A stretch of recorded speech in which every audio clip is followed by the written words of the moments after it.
कोसली विधानसभा के अंदर कोई भी नेता मौजूद नहीं है जिसको आप जनप्रिय नेता बोल पाए या जनता का नेता कह पाए। जो नेता गांव में जाकर के या वोटर के पास जाकर के अपने नाम पर वोट मांग सके, यहां नेता तय करती है राजनीतिक पार्टी की हवा।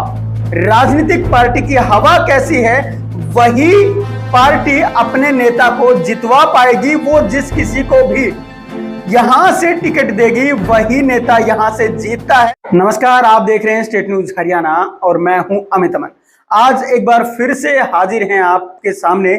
राजमंत्र का 5वां एपिसोड है ये, और इसमें हम बताएंगे कोसली विधानसभा के बारे में। कोसली विधानसभा वो विधानसभा जो कि हरियाणा की सबसे बड़ी दूसरी विधानसभा है, लेकिन जितनी बड़ी विधानसभा है उतना ही बड़ा राजनीतिक दिवालियापन भी इसके अंदर नजर आता है। राजनीतिक दिवालियापन मैं इसलिए कह रहा हूं क्योंकि कोसली विधानसभा के अंदर कोई भी नेता मौजूद नहीं है जिसको आप जनप्रिय नेता बोल पाए या जनता का नेता कह पाए। जो नेता गांव में जाकर के या वोटर के पास जाकर के अपने नाम पर वोट मांग सके, ऐसा एक भी नेता यहां पे मौजूद नहीं है। यहां नेता तय करती है राजनीतिक पार्टी की हवा। राजनीतिक पार्टी की हवा कैसी है, वही पार्टी अपने नेता को जितवा पाएगी। वो जिस किसी को भी यहां से टिकट देगी वही नेता यहां से जीतता है। और ये यहां की अब तक की अगर हम समीकरण की बात करें या अब तक के चुनावों की बात करें तो उसके अंदर यही होता हुआ आया है। इस विधानसभा के अंदर जनता के मुद्दों को उठाने वाला भी कोई नेता नहीं है।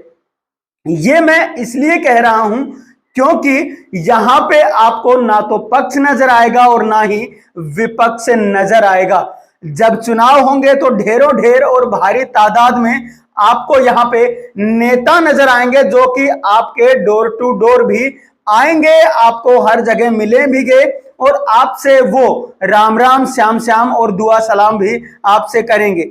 लेकिन जैसे ही चुनाव खत्म होते हैं वैसे ही नेता गायब हो जाते हैं और उसके बाद ये अगले चुनाव में ही आपको नजर आते हैं। उससे पहले कहीं भी आपको नेता नजर नहीं आएंगे। ना ही वो किसी विधायक का विरोध करते नजर आएंगे और ना ही वो अपने किसी मुद्दे को लेकर के बीच में नजर आएंगे, क्योंकि यहाँ पे विपक्ष का काम सिर्फ और सिर्फ इतना ही है कि जब तक चुनाव है उस समय एक बार आए जनता के बीच में और उस समय पे जनता को बताने की कोशिश करें कि हम इन मुद्दों के ऊपर चुनाव लड़ रहे हैं। लेकिन पूरे के पूरे 5 साल बीत जाते हैं और यहां कोई भी नेता या कोई भी विपक्ष का नेता नजर नहीं आता है। या अगर बात करें किसी बड़े राजनेता का हाथ ऊपर है आपके तो आपको टिकट यहां से मिल सकती है, या किसी राजनीतिक पार्टी का अगर यहां पे प्रभाव है तो उस राजनीतिक पार्टी का कोई भी जो नेता वो खड़ा यहां से करेंगे या जिसको टिकट दी जाएगी वो यहां से चुनाव जीत सकता है। लेकिन इसके अलावा अगर कोसली विधानसभा की बात करें तो ये विधानसभा नेता के तौर पे अनाथ विधानसभा है। यहां कोई भी जनप्रिय नेता मौजूद नहीं है और जो अभी भी विधायक हैं, जिस भी नेता को आप विधायक बनाते हैं, चाहे आज के जमाने की बात कर लें, आज के समय जैसे लक्ष्मण यादव यहाँ के विधायक हैं, उससे पहले विक्रम यादव यहाँ के विधायक थे और उससे पहले जैसे भी जो विधायक थे, वो अपने समय में ही ऐसे नेता नहीं हैं कि जनता के बीच जाकर के अपने लिए वोट मांग सकें। अगर उनकी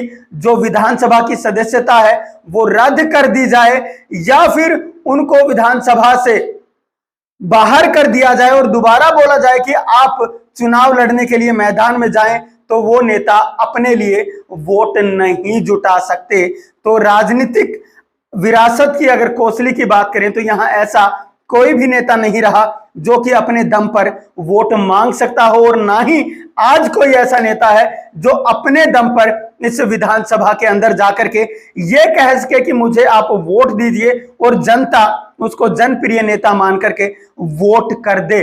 तो कोसली विधानसभा की बात सिर्फ और सिर्फ इतनी ही है कि यहाँ पे कोई भी नेता नहीं है। राजनीतिक तौर पे अगर इस विधानसभा को देखेंगे तो आपको अनाथ और दिवालियापन ही यहाँ पे नजर आएगा।